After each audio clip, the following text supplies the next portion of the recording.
and we have to really escalate the noise we make so that we'll be heard.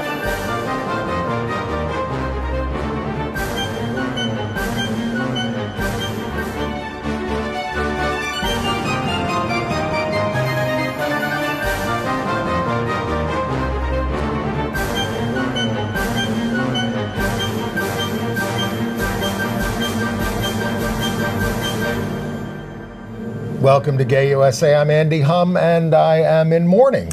I'm Ann Northrup. It's Wednesday afternoon as we tape, and we've just heard the news of the retirement of Supreme Court Justice Anthony Kennedy.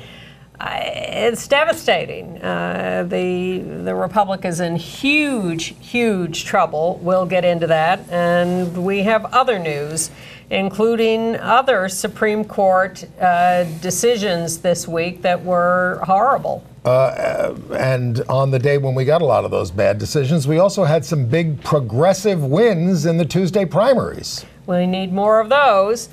We're mourning the death of Dick Leitsch, leading gay activist before Stonewall, died at age 83. We're going to bring you Pride news from San Francisco, New York, Orlando, the Navy, Wake County, North Carolina, and Deadwood, South Dakota. That's my favorite.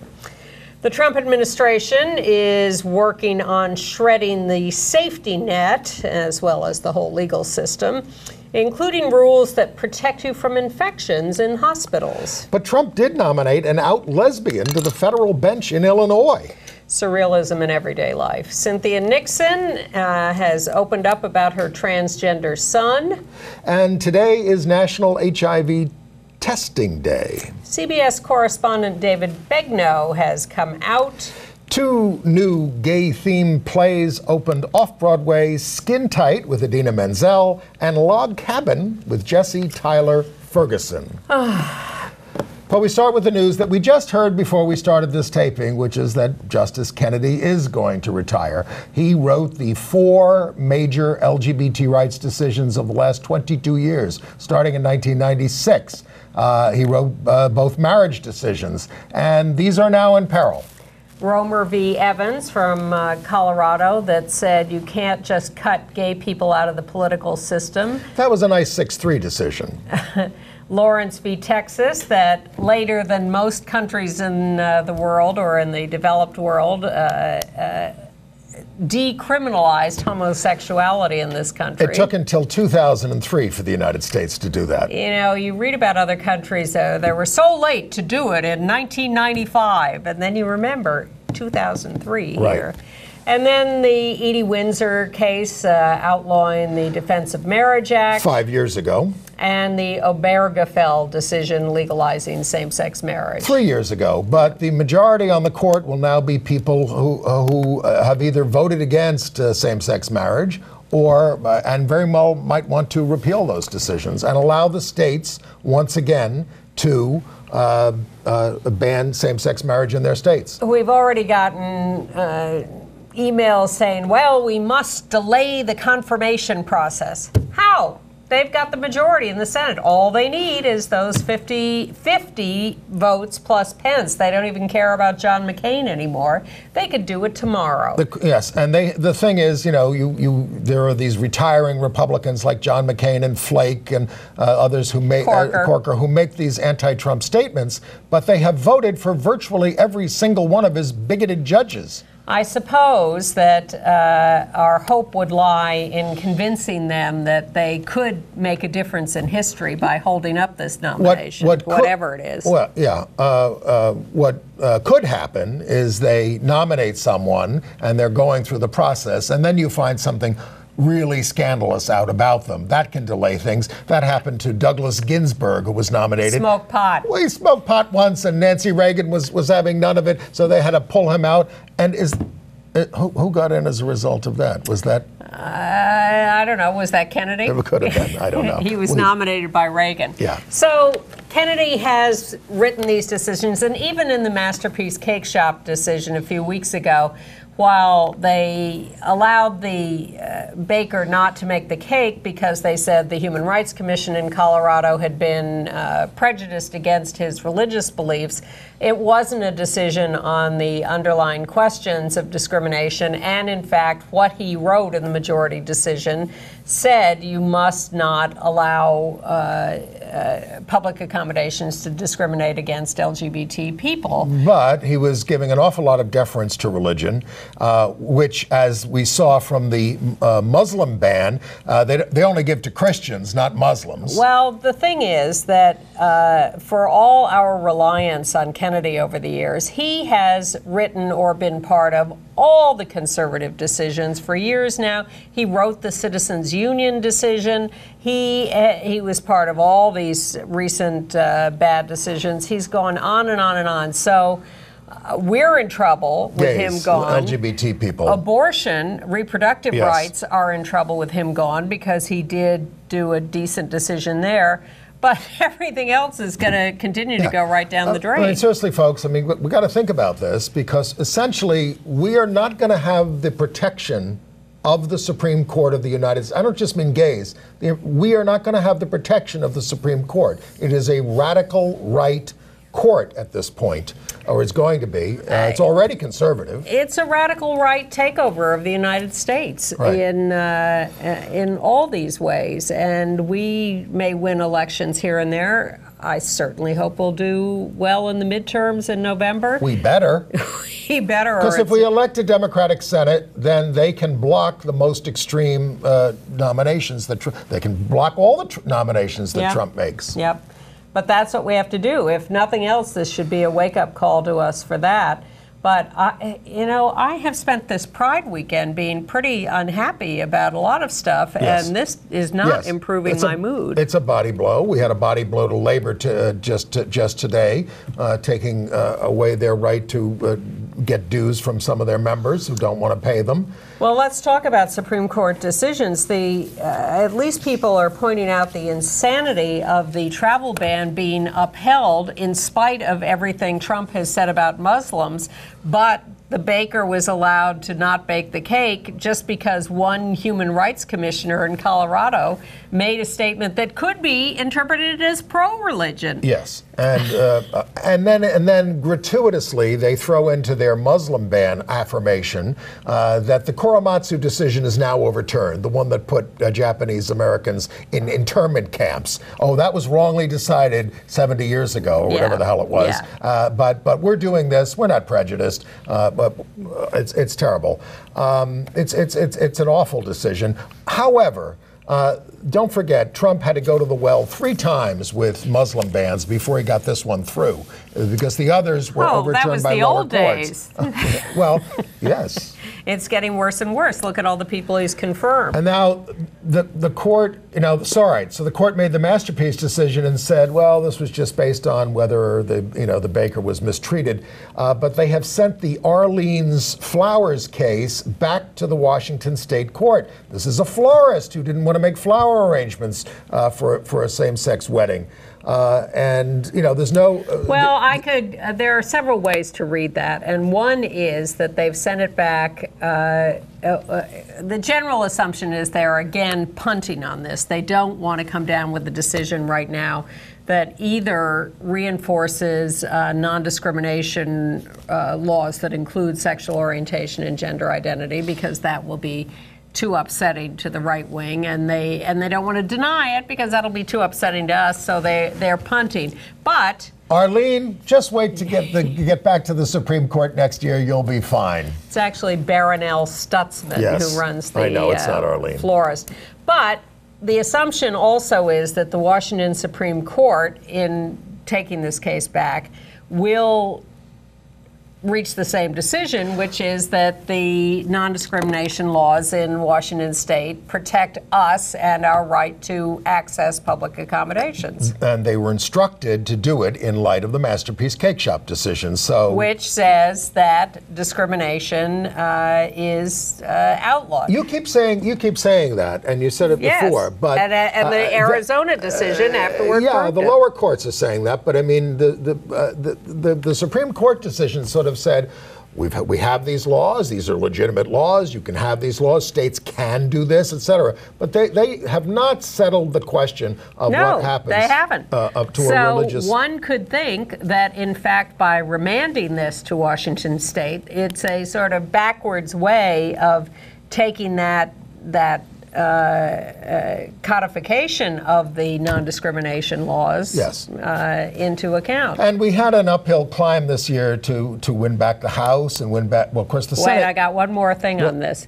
The Alliance Defending Freedom is arguing, because the question for Masterpiece is, were religious freedom rights injured anywhere along the way, which is why the Colorado Baker technically won, even though the larger question was not decided. So the Alliance Defending Freedom in the Washington Arlene's Flowers case is arguing that the mere fact that the Washington Attorney General brought the case against Arlene's Flowers is a violation of religious freedom. Well, I don't think he's going to win on. They're going to win on that. And then there were several decisions the court made on racist gerrymandering, which they said was fine. So that's going to make our job much tougher this year. We're going to be up against bad lines in many states, and they wouldn't overturn Texas. They wouldn't overturn several of them. And the immigrant case, the Muslim ban, is going to hurt LGBT immigrants who are being persecuted in those countries and trying to achieve asylum here, or just the right to immigrate here. They're going to be horribly injured by this travel ban. And it's also fomenting war with Islam around the world. Of course. Now, and the other decision they made was about pregnancy crisis centers. By 5-4, they said, oh, you don't have to, California said, all right, if you're going to run these things, you got to say what you are, and you've also got to inform people that they have a right to abortion. And this would be an infringement on their free speech. Now, of course, they don't defend abortion centers this way. No, of course not. All right. But a federal judge in California, at least, ordered a stop to the family separations, and that was encouraging. Yes. We'll see how long that lasts. Well, and as long as we're on the courts, we would. Well, you want to go out of order, talk about some of the judges? Go ahead, you can. Yeah. Well, I mean, attention to the control room. Trump did nominate an out lesbian to be a federal judge in Illinois, Mary Rowland, and she's worked in the federal. Florida. Was it Florida? Yeah. District Court for the Northern District of, I'm sorry, yes, I can't read my own handwriting. Northern District of Illinois. It is Illinois, sorry. And what did she do? She's been in the federal defendant program. She defends indigent clients. How did that happen? Well, Democrats Dick Durbin of Illinois and Tammy Duckworth, the senators there, are singing her praises and played a role in her nomination.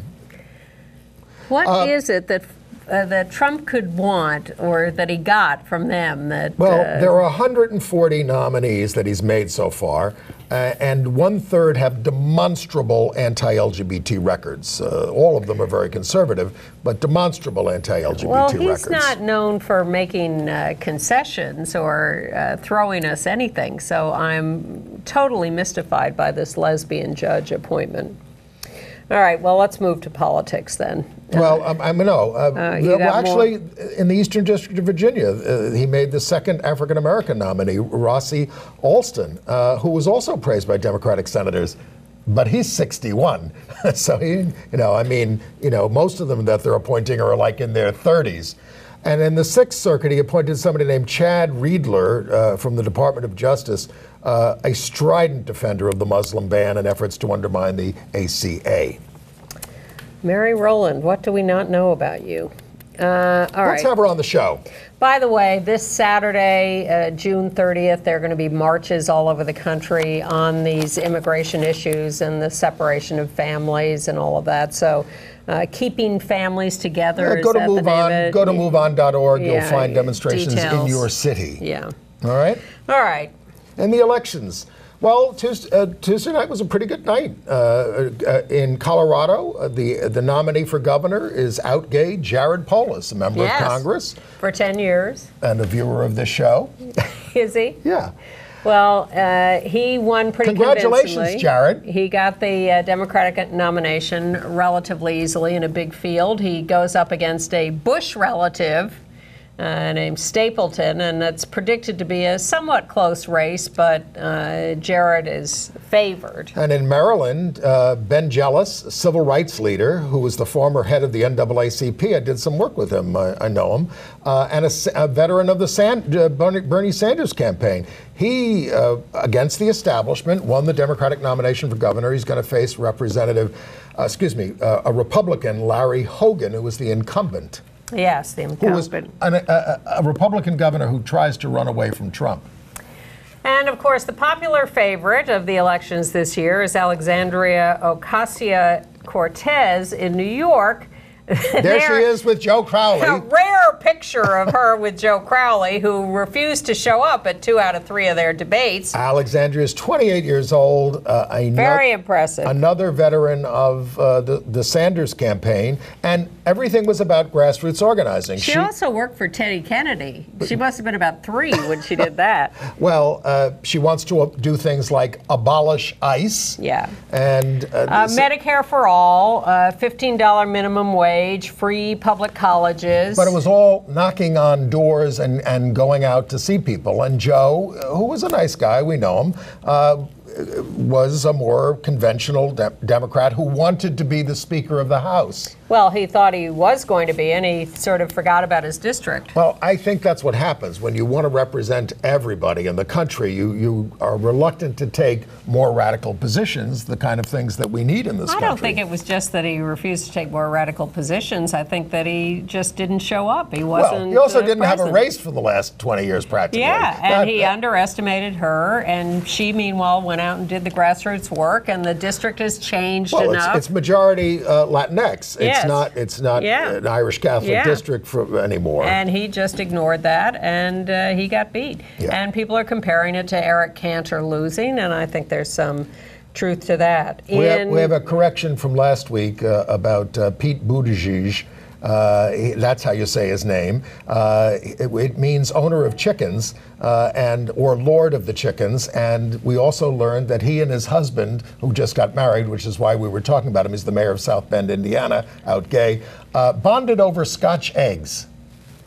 Lord of the chickens, bonded over Scotch eggs. Back to Maryland. I need a little relief after absorbing all this crap today. A couple of trans women were elected to the Democratic Central Committee. One of them one was unopposed, but the other was the first trans woman elected to anything in Maryland. Okay. In Texas, the state Republicans held their state convention, and they managed to endorse 24 anti-LGBTQ platform planks, including supporting conversion therapy, against any hate crimes laws, no trans people in the military, no same-sex marriage. They're not giving up that fight. And if you think the change in the Supreme Court is not going to affect marriage rights, you are dreaming. Well, here's what... no transgender people at all, no non-discrimination. Well... blah, blah, blah. Now, back to Trump for a second. A couple of things. One, they want to end review for release of data on hospital infections. Hospital infections, so you can't find out about all the people who died of sepsis in the hospital. That you're about to go into for an operation. There are 600,000 hospital infections a year in this country, and a lot of deaths. Sepsis kills 270,000 people, and you have a right to know whether they're abiding by cleanliness standards. But they want to. The hospitals are required to publish these figures on how many deaths and how many infections, and this is about to be wiped out. Yes, and the other big thing is they have this master plan for transforming the U.S. government, and it is massive. They want to combine departments. They want to make all aid programs under a welfare department. They want to call it welfare so that they can run against it and say, you don't want people to have welfare, do you? I mean, it used to be the Department of Health, Education, Welfare. and they change it to Health and Human Services. So, I mean, I've read over these things. Everything is about private sector. Everything is about abolishing aid to people. It's about undercutting everything. They really are. This is all from Mick Mulvaney. Look, I was about to say, why do we live here? But the fact is that Alexandria Ocasio-Cortez is the lesson we need to learn and the example we have to follow. Day by day, grassroots work. Yep. Get up in the morning earlier than anyone else, as she said today. She's Go 28. to bed later. Yeah, but my recommendation, just do something. Yes. Don't hibernate, don't disappear, do something on a regular basis. And not to depress you too much, because we are up against bad lines, but in every special election that's taken place so far this year, or since the Trump election, there has been a double-digit swing to the Democrats in virtually every district. Yeah, but we got to hurry, because they're taking over the Supreme Court. And so, again, I'll explain it to you again. Not only do we have to win back the House and the Senate, but you've got to win back your state legislatures. Oh, God, yes. Because especially this year, if possible, but in 2020, whoever gets elected in 2020 in the state legislatures is going to draw the congressional lines and the state legislative lines for the next 10 years. All right, I'll give you a couple of pieces of good news Oh, locally. goody. In Maine, the legislature has passed a no conversion therapy for minors bill. Governor LePage is going to really sign that. He's a actually, that's not such good news. He out-Trumps Trumps. And in New Orleans, Mayor LaToya Cantrell, created an LGBTQ task force focusing on the trans community and LGBTQ people of color. In Jackson Hole, Wyoming, a non-discrimination law, including sexual orientation and gender identity, has passed the first reading of 3 it has to go through. The opponents of this were so horrible at the public hearing about it that they convinced more people to vote for it.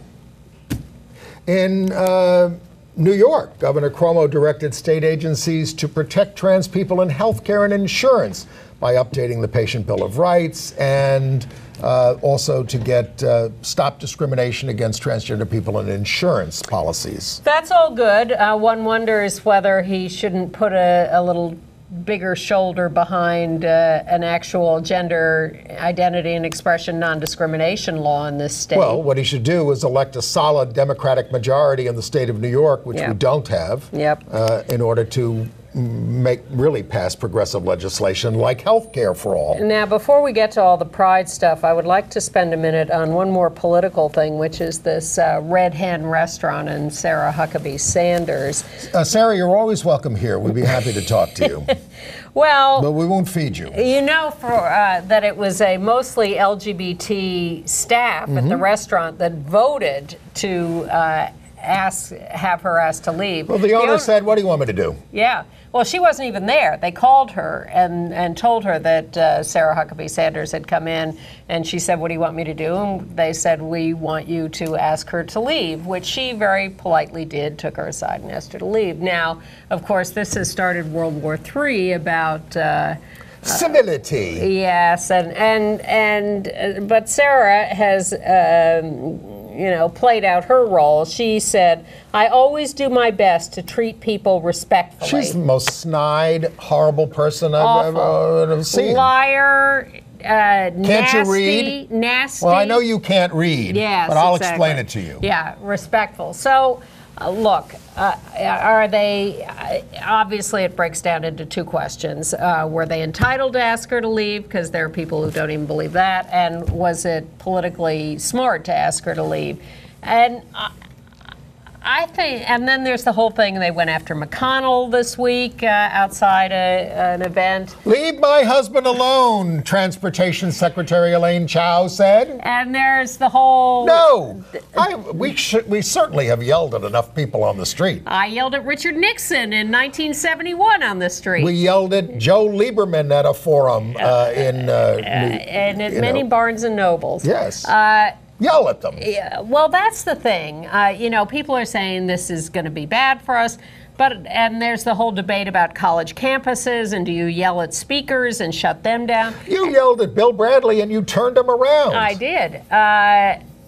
But the thing that I think gets left out of these debates is the power differential. Yeah. People want to argue that, we should leave these people alone. They are in power, and we are not empowered in the same way. And to yell at them is to reduce that power differential. And in this case, they weren't even yelled at. They just said, you know what? And they've done this to, we really don't want you here.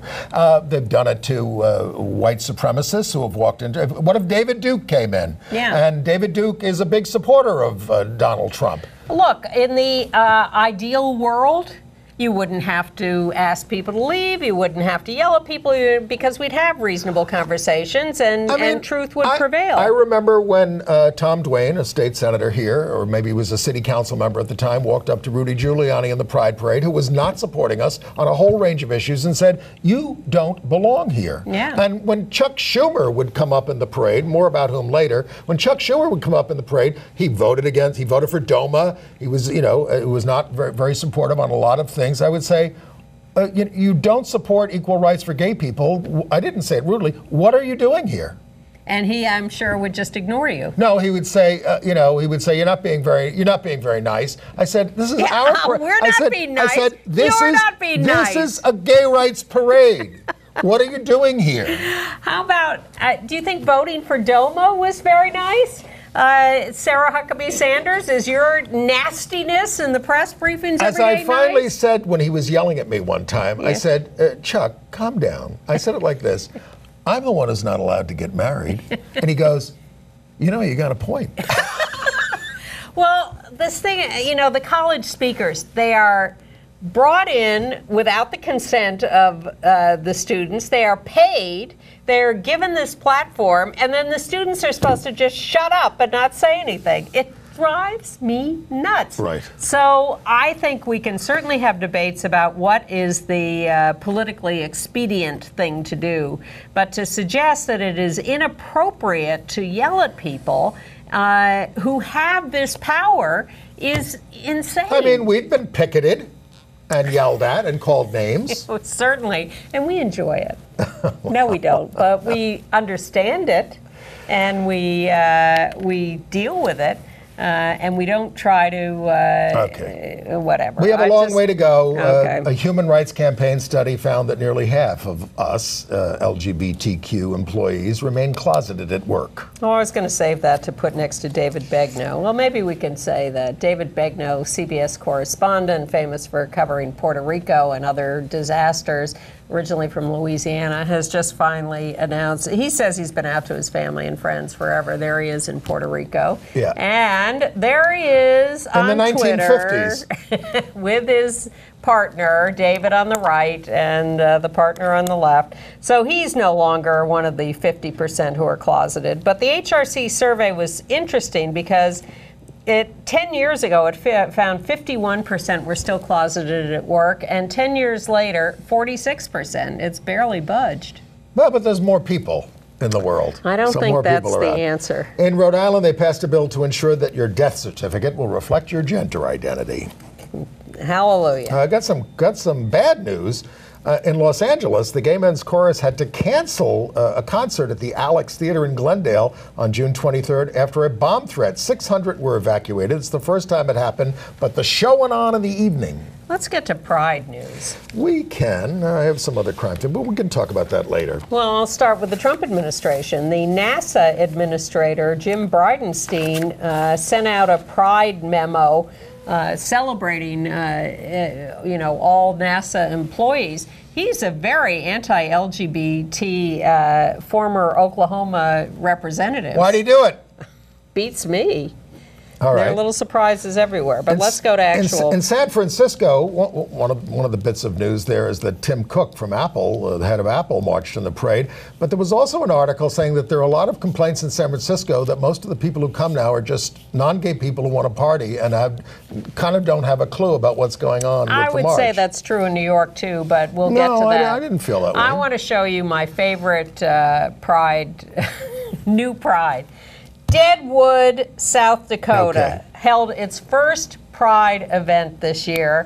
There's a little video of what happened, and this is so idiosyncratic. It cracked me up, and hallelujah, congratulations to them. But this is Pride in Deadwood, South Dakota. LGBTQ community celebrated diversity at the first ever Deadwood Pride Festival. The weekend-long event involves a pool party and a pub crawl. Committee member Derek Livermont says the event is good for visibility here in South Dakota. And with no bars or community spaces in the hills geared towards LGBTQ people, he hopes Deadwood Pride helps them foster a sense of community. Being part of the LGBT community out here in South Dakota can be, I know, a little bit lonely and separated sometimes. It's really good when you can be with people who are like you and feel a sense of, I don't know, friendship and camaraderie. I think a lot of people are going to make some great friends here. They're going to meet people that were in their area that they had no idea, and really start to feel like there's actually other people out there. Tonight, they also celebrated with a drag contest followed by a dance party.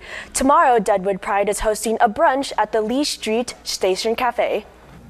Very brave. I am definitely going to Deadwood, South Dakota next year for Pride. Very brave to put themselves out there in an isolated community. That is wonderful. It is. Where are we going next? Wake County? Sure. North Carolina? Yes. What happened? Wake County, North Carolina held its first Pride. This is, it includes Raleigh. Now, that's a lot more rainbow than Deadwood, but that is, I think that may be city officials and they got a trans flag LGBT and a rainbow flag, different kinds of rainbow flags. I'm surprised that Raleigh, North Carolina would be having its, maybe the county holds a separate celebration now from the city, but that's what was going on. And what happened on the Navy ship, Anne? Well, you think the cake shop was a problem, but the United States Navy held a Pride celebration on the USS Chancellorsville with a gay cake. Can't the Supreme Court put a stop to this? Culinary specialist second class Kyle Toby on the guided missile cruiser made the cake and was cutting it, and they're in the Indo-Pacific region. So your intrepid correspondents were part of the resistance contingent in the Pride March, and for a little while. So anyway. we have a picture of there we are down in the village. In this new route where we sort of march through our ghetto. We march from Chelsea to the village to the Flatiron District in a little J formation, and it still takes 9 hours. And it's still absolutely full of corporate floats, which make it an endless day for the rest of us. I watched the first couple of hours of the parade on TV. Me too. Because the resistance was not forming until halfway through the march. I found it so depressing, depressing. I'm so much happier watching Deadwood and Wake County than I am watching this. Well, we are going to... I went to the Dyke March Saturday night. That was wonderful. The Dyke March remains, as it has been for 26 years now, a free-form, casual, happy march down Fifth Avenue. And there's a drag march and a trans day of action, and those things are still community events. Yep. This thing has become a commercial event. So, and this year we were told if you didn't wear a wristband that you were not going to be allowed into the march, and there were all these barricades up. You know, when I went to my first march in 1974, and I have been to all 45 since, you know, you could just jump into the march, you see somebody you want to march with, and you march. In, And there's plenty of room for people to get in. Of course. It's not like it's, you know, the thing moves glacially and there's big gaps. So there was plenty of room. So 50 of us got together and said no wristbands, no barricades, and marched off to the area, and we took down the barricades. We did. And at first, they did not want to let us in. We had to force our way through the barricades. Well, actually, they were going to let some of us in, but then they saw more. There were about 200 people behind us who were just bystanders who wanted to be in the parade. Yeah. And so they were not allowed in, so we got them in. But the whole thing is ridiculous, and it's discouraging. We don't want those kinds. So there's going to be a Reclaim Pride meeting in New York, and this is important because this is World Pride for all of us. This is the international celebration next year, and the meeting is this Saturday at 1:30 at the LGBT Community Center to talk about taking back Pride. And some people are suggesting things like, let them have their party in the village if that's what they want to do. Let them have only the corporations. And we are asking all community groups to get together and have a civil rights march to commemorate 50th anniversary of the Stonewall Rebellion. All people, all organizations, all people, just a free-form march like the Dyke March, like the Stonewall 25 March, up into Central Park to a stage and rally, and everybody's sitting around and having a good time. And before we move on to talking about other things, since this is a commemoration of the Stonewall, we should note the passing of Dick Leitsch. Yes. 83 years old. Dick was the president of the Mattachine Society, an early LGBT rights group. Look, they had their name on the door and everything. Looks like an FBI office. Back in the 60s. There's Dick, young Dick, who was recruited by his boyfriend, Craig Rodwell, who ran the Oscar Wilde bookshop, to be the vice president of the group, and then the president resigned. So that made him the president of the Mattachine Society when Stonewall happened. Now, we've got to go back a couple of years, also with Craig Rodwell. There's Dick in the middle with Craig right above him and Randy Wicker above him at the Julius's bar, trying to break the law that said you can't serve homosexuals in a bar. It creates a disorderly premises. And they brought a photographer along with them. This was a planned demonstration or civil disobedience action patterned after the civil rights movement sit-ins at lunch counters. This was considered the first act of civil disobedience in the LGBT community. There were some uprisings before, but this was civil disobedience. And the law was that you could not serve alcohol to homosexuals. So they got together, this little group, and they went to Julius's, had the photographer stationed. Well, they went to two other bars first. One of them closed in advance because they heard they were coming. And the other one said, because they would come in and they would say, we're homosexuals and we want to be served. Well, and so the guy at Howard Johnson said, well, you're not doing anything homosexual, so here you go. Well, at this one, if you will put that picture back up again for a minute, please. They asked to be served, and they said to the bartender, we are homosexuals. And what you see is the moment of the bartender reaching out and putting his hand over their glass and saying he would not serve them. Well, it's because they had a notice up on the door that this was a raided premises, because there'd just been an arrest there of some guy for perhaps soliciting somebody or something like that. So they were very nervous about the law. But the state liquor authority just backed down over this. There was a court ruling the following year that you can't do this. And so, David Carter tries to say, who is the historian of Stonewall, tries to say, because we earned the right to drink in bars when they closed down the Stonewall, that was part of the feeling of the uprising, and Dick was very responsible for that. So Dick is just, there's a more recent picture of Dick, who you knew very well. And again, Kentucky-born. I'm going to ask you to go back to that other picture in the bar one more time, because Dick has now died. Craig died some years ago, and Randy Wicker on the right is still alive and kicking. I had a long conversation with him in the resistance contingent on Sunday, and Randy is still making trouble and doing great stuff. Randy's activism goes back to the 1950s. Randy Wicker did the first public demonstration for gay rights in this country at Whitehall. It had something to do with the selective service system back in 1964, I think. Well, because the military was excluding homosexuals from the military who were being drafted to go to Vietnam. And he was demonstrating for gay people to be allowed in the military to go to Vietnam. It was spoiling it for us. Big mistake. It was spoiling it for us. But Randy's great. Dick Leitsch was quite a character, and and obviously a tremendous pioneer. He said, he kept saying, Before Stonewall, there were just, I was like one of the only people who was gay. After Stonewall, everybody was gay. And it really was exponential after Stonewall. He also wrote the first eyewitness account for The Advocate of what happened at Stonewall that night. I mean, it was the first press report on Stonewall. And they clearly got press coverage of the Julius sip-in, as it was called. That's why they took the photographer, and that. Yes, I think the headline in the Times was something about deviants asked to be served. All right. Well, back to how far we've come, but don't worry, we're going back. Yeah, this will look like the golden age shortly.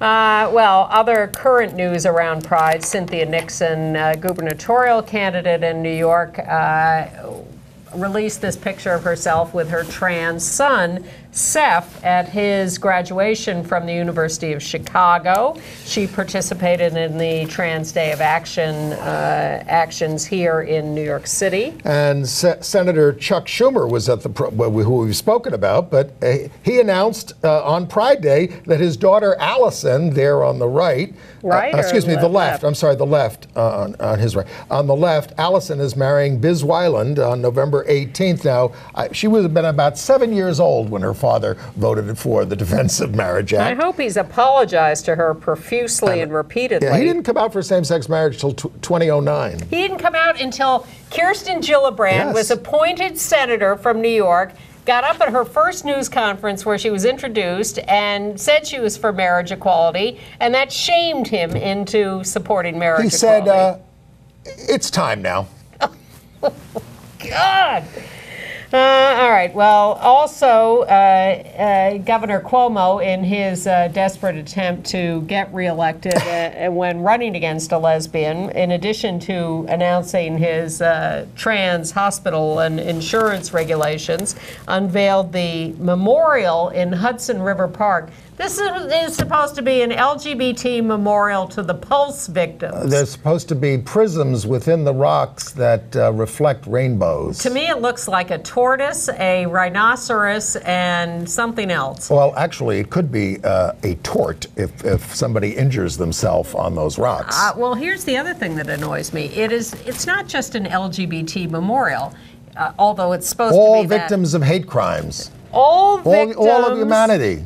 All victims of hate, intolerance, and violence, and LGBT, and the Pulse victims. We're prejudiced here, partly because we're not supporting the governor, but also because we wanted the rainbow flag of Gilbert Baker to be the memorial, because we don't have one like that in New York, as they do in San Francisco. Oh, we just wanted a big flagpole with a rainbow flag. Well, speaking of flags, a man flying a rainbow flag in honor of the Pulse victims in Orlando at his house was told by the Homeowners Association, take it down. You can only have the U.S. flag and armed forces flags. He appealed, and they unanimously reversed themselves. But also in Orlando, in College Park, at the Cafe Linger, a new LGBT-owned business put up a rainbow flag for Pride Month, and it was vandalized by a man in his mid-50s. Charming. Well, on the other hand, Hutchinson, Kansas had a very successful first Pride, and they're a smaller town in Kansas, and they're known as the hotbed of the creation of this whole religious freedom concept, because a state representative first used that language and introduced those kinds of bills in Kansas. So the fact that Hutchinson is now having an LGBT Pride event is quite a turnaround. All right. International? No. Other news. First of all, in New York, a couple of private schools, female private schools, Brearley and Spence, are welcoming trans students, both trans girls and girls who are current students who transition to male are being happily allowed to stay. I do have some crime stuff. Yes. In Las Vegas, 5 men were arrested after up to a dozen people who were yelling anti-gay slurs attacked a gay male victim. He was hospitalized. There's charges of battery and hate crimes. It was captured on camera at the Hard Rock Hotel. In Jacksonville, Florida, they have now noted the third murder of a trans woman this year in Jacksonville, and they're beginning to wonder whether there is a serial killer out there targeting trans women. In Delaware, they were trying to change the state education regulations to help LGBT people, and they got so much pushback from the right wing that they changed it, and now it requires parental consent for a trans person to, be treated in their gender identity. They have to get a note from their parents, which forces them to out themselves. So that is being protested, and we hope we can stop that. A terrible story from Illinois where a 15-year-old lesbian killed her mother, told her girlfriend about it. The girlfriend helped cover it up, but then told her mom. And this happened last July, but the 15-year-old is now being tried as an adult. What was that horror? What was that movie, Beautiful Creatures, with Kate Winslet years ago? Yeah. In Washington, D.C., a trans woman who works at HRC and her friend who identifies as non-binary were carded outside the women's restroom at a restaurant, the Cuba Libre restaurant, and got kicked out. They called the cops. The cops were nice to them, and so was the mayor. Horrible story from California. A 10-year-old boy was found dead with severe injuries and cigarette burns. There he is, all over his body. Anthony Avalos. He apparently told his family he liked boys the week before he was killed, but also had a history of being abused since he was about 4 years old, as were the other kids in the family. A man in the household is being investigated. That's all we know. Awful. All right. International news. Pride celebrations in Belgrade, Serbia, in Split, Croatia, in Mexico City, in Guatemala City. Of course, the Puto shouts of faggot that have now been outlawed by the Soccer Federation, somewhat successfully at the World Cup, were used at the Mexico City Pride. It's an anti-gay slur. It's faggot. In the Philippines, they ended their oral arguments on marriage. It apparently didn't go well, but it's got everybody talking. Well, it's the presidential spokesman said that the country is not ready for marriage. That's too revolutionary. But you sound like Chuck Schumer. Well, we don't look. President Duterte, who has made pro-marriage statements in the past, may be retracting them, but now he's going after God. Oh, I know. Who is this God? Who does these terrible things? Yeah. In the United Kingdom, the High Court has backed the government's refusal to issue gender-neutral passports. But the Supreme Court there has okayed civil partnerships for straight couples. Peter Tatchell's been working for that for years, wanting equality, and now he seems to have gotten it. In Belize, they ran the rainbow flag over the U.S. Embassy. In the Cayman Islands, a lesbian couple are filing suit for marriage rights. The Cayman Islands are United Kingdom-related territory or country, and the Czech Republic government is now announcing its support of marriage equality. In Alberta, Canada, there's a court challenge to a law barring schools from telling parents if the kid joins a GSA. In Hungary, the Constitutional Court has recognized a trans man Iran refugee, which is unusual. But meanwhile, the Hungarian National Opera has had to cancel some of the performances of the Billy Elliot musical. Well, this is a long-running show there. But it's been running there for 3 years. Yeah, and it has made them a lot of money, and it has allowed them to open up a ballet school for 100 students. But some right-wingers came out and said this turns kids gay, and so suddenly ticket sales are down, so they canceled 15 of 44 performances in Budapest. So FIFA did fine the Mexican Football Federation $10,000 for its fans yelling "puto" at the World Cup. The fans have quieted down on those chants, but anything could happen. They could go back to that in a second. In Kenya, we showed you last week a picture from the Pride celebration. Here's another one. But there have been a lot of death threats after this. 600 people showed up for the Pride celebration at the Kakuma refugee camp. Well, it's one of the reasons they flee to refugee camps is because they are gay. Well, they don't want to be in refugee camps. No, but no, they I flee mean Uganda. Yes. And then they're put into these camps. So God bless them. They are holding this Pride celebration. And in Nigeria, LGBT activists showed up to force themselves into the National Day of Mourning and Remembrance March to be acknowledged as victims as well as everybody else. And they didn't wear wristbands. We told you about the horrible murder of 3 LGBT activists in Guerrero, Mexico last week. There has now been 1 arrest in the case. I would expect more to come. In Morocco, the government has officially registered its first LGBT organization, l'Union Féministe Libre. And in Greece, in Thessaloniki, they were holding a Pride celebration. 2 gay men who had wrapped themselves in Pride flags were thrown off the promenade into the sea, rescued by bystanders, and so they're okay. But the bystanders said, "We will kill you and your types." 4 men have been arrested, and also a Pakistani migrant who was watching the parade was brutally beaten.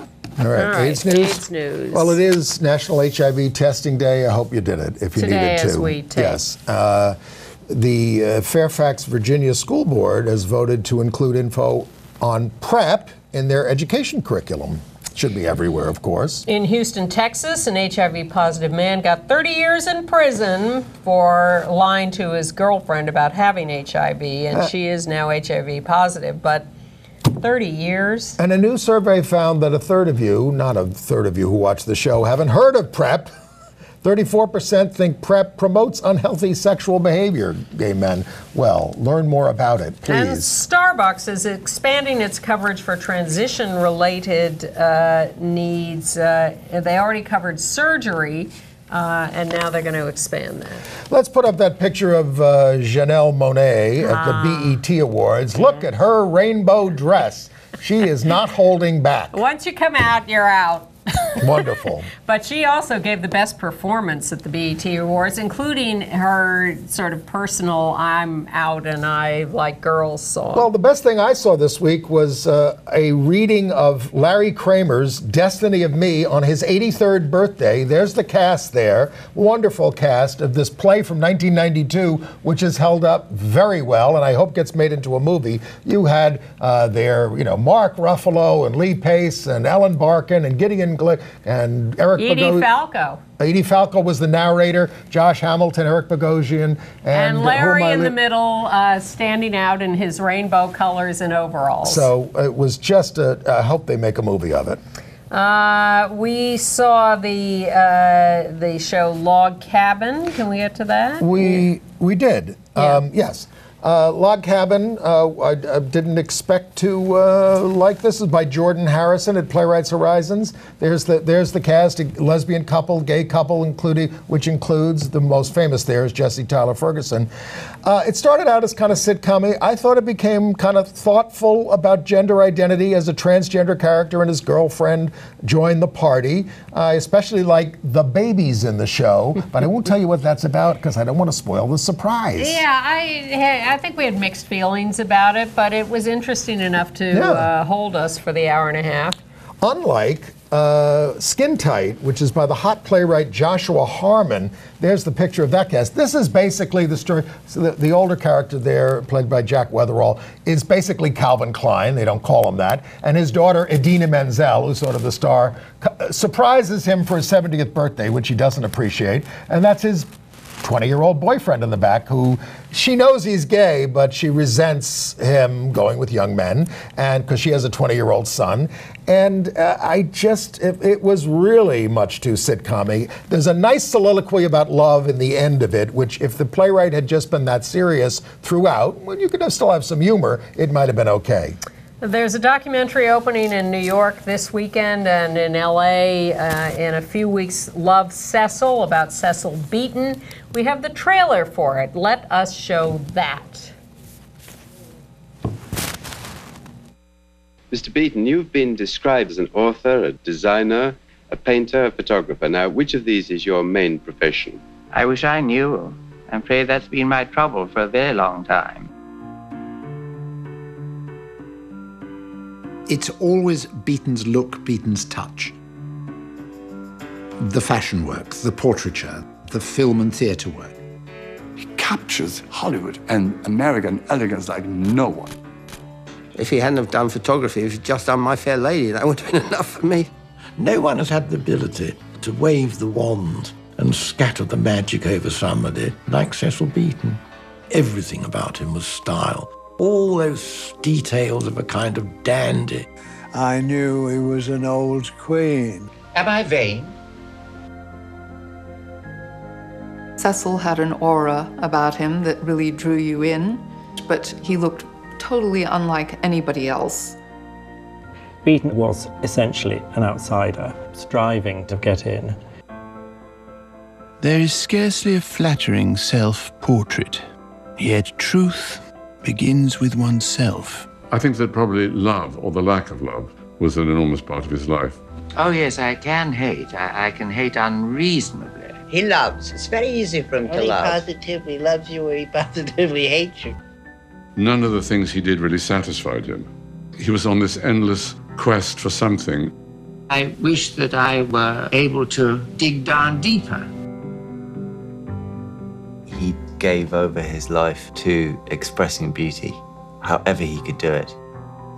Once you've started for the end of the rainbow, you can't very well turn back. What if one is a dreamer? So, a famous gender non-conforming person before there were very many out people.